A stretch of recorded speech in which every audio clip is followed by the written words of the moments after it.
Dr. Rana Bitar. Dr. Rana is Assistant Professor, Pediatric Gastroenterologist, Sheikh Khalifa Medical City in Abu Dhabi. She will talk about the use of endoscopy in children with GIT symptom. Welcome, Dr. Rana.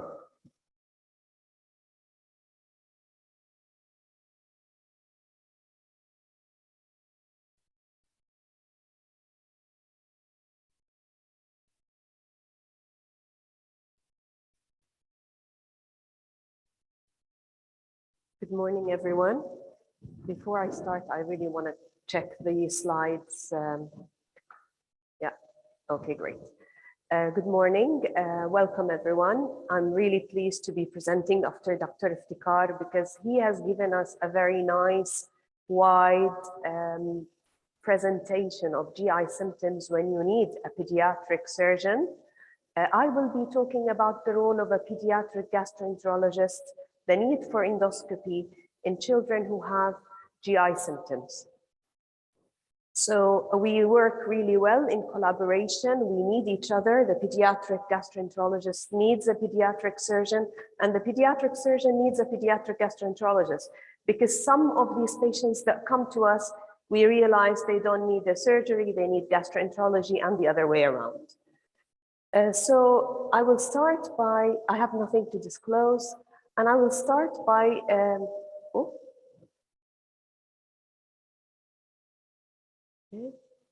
So I will just start by saying that endoscopy has been there since the 1900s, but the first endoscopy was very uncomfortable, was rigid, and it was not a pleasant experience.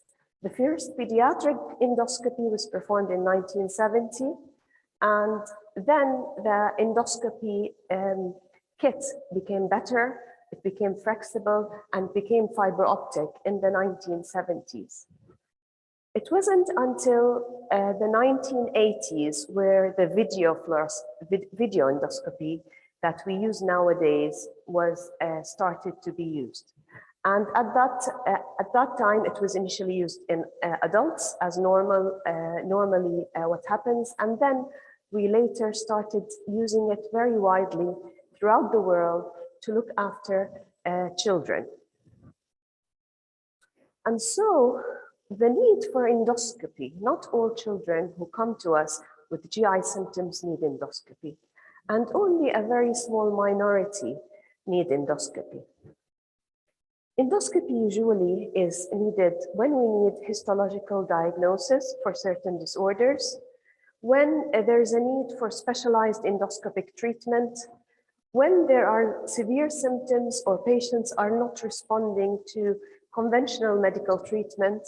We use endoscopy for surveillance for certain cancers and certain diseases, and we use it to reassess our patients if they've responded to treatment, such as inflammatory bowel disease. And when a child comes to us, they come to us with various GI symptoms. We need to make a decision which of these patients really need endoscopy. And I will be presenting to you some endoscopic findings that we see in children when they present to us with these various GI symptoms. When we see the patient, we need to decide whether the child requires an upper GI endoscopy or a colonoscopy or both. And I'm going to start with one of my patients who I saw about 3 years ago. He was 2 years old. He was born preterm at 29 weeks gestation because of abruptio placenta. He remained in special care baby unit for 3 months and was having reactive airway disease. He was on a steroid inhaler and a salbutamol inhaler. He was failing to drive. He had seen multiple professionals. And the mother said, since he was a baby, since he was discharged, he used to vomit. But the really reason why she came to a pediatric gastroenterologist, because he was not improving, he was not getting better. And when she started to initiate food, the child was vomiting even when he was fed. She was told that this is reflux, it will get better. Once you start feeding the child, he'll get better. And specifically, she told me in clinic, when I'm giving him milk, he's fine. But when I give him food, Very shortly after the meal, he will vomit. He's never been had PPI until 1 month prior to seeing me, and there were no other GI symptoms.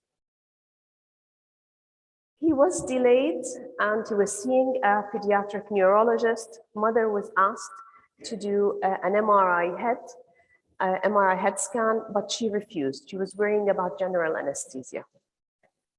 So there was a significant family history. Parents were first-degree relatives. Father had 2 sisters and a brother with an undiagnosed neurometabolic disorder. The mother had a brother with Down syndrome. This is the child's growth chart. As you can see, he was growing, but very slowly and below the percentile chart. What I did is I arranged a video fluoroscopy. I wanted to make sure this is not a neurology problem. This child has a background of neurodevelopmental disorder. He's seeing a neurologist. We arranged a barium swallow or a gastrographin swallow to look for anatomical pathology. I optimized the anti-reflux medications. I offered the mother endoscopy, but she clearly refused. I really felt that this might be an allergic child who may have eosinophilic esophagitis, or there may be a stricture with this very specific history. I referred the child to the dietitian to optimize his nutrition. I referred him to the genetic metabolic team for further investigations, and we performed blood testing, and all his routine blood tests, including celiac, was all normal. And so this is the video fluoroscopy and speech and language therapy assessment. The child had 5 spoonfuls of yogurt and then started to retch. Mother started to panic to say, oh, this child is going to vomit. And then the speech and language therapist distracted him and managed to give him more spoons of pureed fruit. They changed the feed. And then the child was felt to be chewing well. The swallow was strong, and there was no aspiration seen on video fluoroscopy. So the upper part was the child was swallowing well. And then we got the gastrographin swallow. Does anyone think this is normal or abnormal? You'll not ask Dr. Bitar. Who thinks this is normal? Okay, so the report is that there was a hiatus hernia.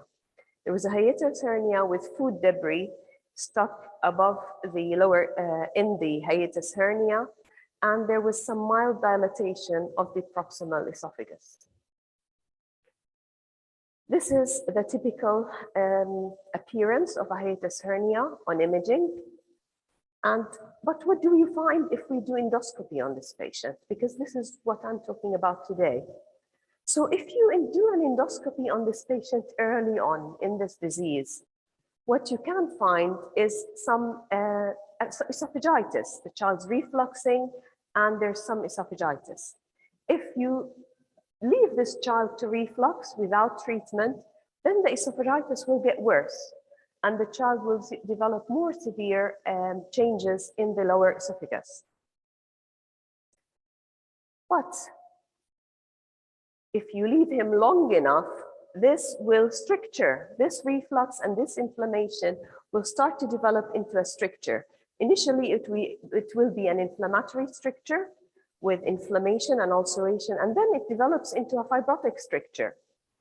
And it depends on the time that you do your endoscopy, you will find different changes depending on when you scope this patient. So what if you manage to go into the stomach? What do we see? What can we see? So normally, when we do an endoscopy, we go into the stomach and we do a procedure called retroflexion, where we tip the scope or the camera up. And the idea is to look at the lower esophageal sphincter. And what we normally see is the scope going into the stomach and the lower esophageal sphincter tightly hugging the scope. In hiatus hernia, if you have a sliding hiatus hernia, then you see this gap. There is a very wide space and the scope is not very nicely hugged around the endoscope. If you have a para-esophageal hiatus hernia, well, you find yet another opening next to your scope or next to the lower esophageal sphincter. So this is vomiting, and how vomiting cannot be just a simple presentation. What else can we see in a vomiting child? Well, we can see this. Can anyone tell me what this is? We've talked about it in previous talks in this conference. Eosinophilic esophagitis. We can also find this finding. What else? What are the symptoms, sorry, of eosinophilic esophagitis? You can see vomiting, but what else can your child present with? Dysphagia. So you can have swallowing problems. So with eosinophilic esophagitis, the child, generally the older children will come to us, teenagers, with chest pain, difficulty on swallowing. They can come with painful swallowing. I ask my patients this: do you have a cup of water and you drink water after every meal or after every bite of food? And they can come to us as an emergency with food bolus impaction. I'm sure all the gastroenterologists have been called as an emergency. So this is in the middle, a food bolus impaction. When we go to scope these patients for a food bolus impaction, we can find food stuck in the middle esophagus, and the cause can be just because of the eosinophilic esophagitis, because the inflammatory process within the esophagus will cause a dysmotility disorder, and so the food gets stuck. But if you leave it long enough, it can develop into a stricture. So you could find this food bolus obstruction with a stricture below it or no stricture. We need to take biopsies to confirm the diagnosis. So we talked about dysphagia, we talked about esophageal strictures. What else can cause esophageal strictures? We see quite a lot of esophageal stricture in SKMC. I've looked at the data. In the last 10 years, we have done more than 200 esophageal dilatations, 200 esophageal dilatations. So we see quite a lot of these patients. They can come with eosinophilic esophagitis. We do see a good number of acoustic ingestions. We see children post-esophageal atresia surgery. That's a good amount of patients that we do dilatation on. We see some achalasia patients and the hiatus hernia as mentioned previously. We can help these patients. We do optimize their treatment. And when we have a stricture, we need to dilate the stricture. And this is done generally endoscopically.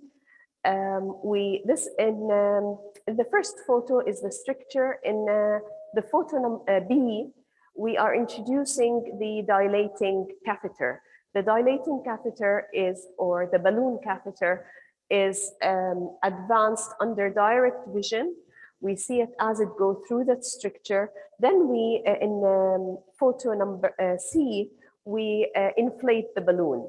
So we inflate the balloon to different sizes to allow for the stricture to dilate. And this is the appearance of the stricture after dilatation. Most children need more than one session. We start with a small sized balloon and we gradually advance until we reach the appropriate dilatation size where the child's symptoms improve and they start tolerating food in a better way. Okay, so we talked about the esophagus. Now we're going to go to the stomach. In the stomach, children can come with various symptoms, but the most common is epigastric abdominal pain. So the pathology in the stomach generally presents with epigastric abdominal pain. When we scope them, we can see this picture. This is gastritis. The most common scenario here is a child who's on steroids, a child who's on aspirin, children who are immunocompromised, who develop severe viral infections. They can present with abdominal pain, and some of them can present with hematemesis. Abdominal pain, we can also find this picture, which demonstrates nodularity in the gastric antrum, or we can find ulcers, and we test for Helicobacter pylori if it hasn't been tested for, and we double test when we see these changes. Even when we see the previous gastritis, we would also test for Helicobacter pylori. Helicobacter pylori is very common. We see quite a lot of patients with Helicobacter pylori. It's a simple test, and it can be done at the time of endoscopy. And then we see the more severe forms of abdominal pain. These are ulcers. The first photo is just some superficial ulcers. The middle one is more deep ulcers, and the last one is very inflamed mucosa with deep ulcers. This is Crohn's disease. Crohn's disease can not only present with abdominal pain, you can have diarrhea, you can have weight loss, you can have any of these symptoms. And we find this on endoscopy. It's a histological diagnosis, and then we initiate treatment. Okay, so gastrointestinal bleeding. I'm glad Dr. Iftikhar covered the surgical aspects of gastrointestinal bleeding. It is one of the bread and butter of pediatric gastroenterology. We see a lot of gastrointestinal bleeding. Luckily, most of our patients, the cause is simple, it's not severe. Most of them improve just with supportive treatment. However, when we see a child with GI bleeding, we have to assess, is the cause upper GI bleeding or is the cause lower GI bleeding? Because we need to decide, are we going to do an upper endoscope or a lower? Upper GI bleeding, we all know, presents with hematemesis and melena, but please, please don't forget when you assess the child to feel the spleen, to look for splenomegaly. We all don't want to be missing a portal hypertension. They can just present suddenly with GI bleeding. When you do the blood count, not only do we look for the hemoglobin, but we all have to look for leukopenia and low platelets. This suggests a consumptive process, and this will make us think, I'm not dealing with a simple bleed. This is esophageal varices. I need to be very careful. This child can bleed to death. I need to be very careful. Lower GI bleeding, you have to rule surgical causes. You have to get your surgeon to come and see this child. Generally, they present with fresh blood, or but lower GI bleeding can be simply because of constipation. So you need a good history, a good examination before you decide, yes, this child does need endoscopy. So what do we find when we have upper GI bleeding? You can find an ulcer. Can be a jejunal gastric ulcer or a jejunal ulcer.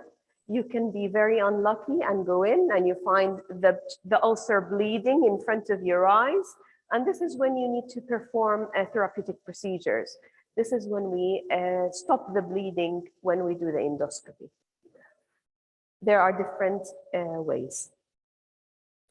Or you can find the varices. This is esophageal varices.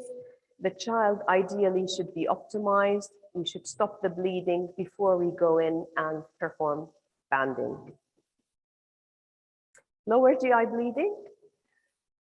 Children with lower GI bleeding, some of them don't present with frank bleeding. Sometimes you get the child who has anemia, who is started on iron, and he needs iron for a long time. And the only way to know where the bleeding is to do a stool test to look for blood. And this is most commonly seen with polyps. So we can see polyps present with fresh blood in the stool, mixed in the stool, or just fresh blood, or they can just have persistent anemia.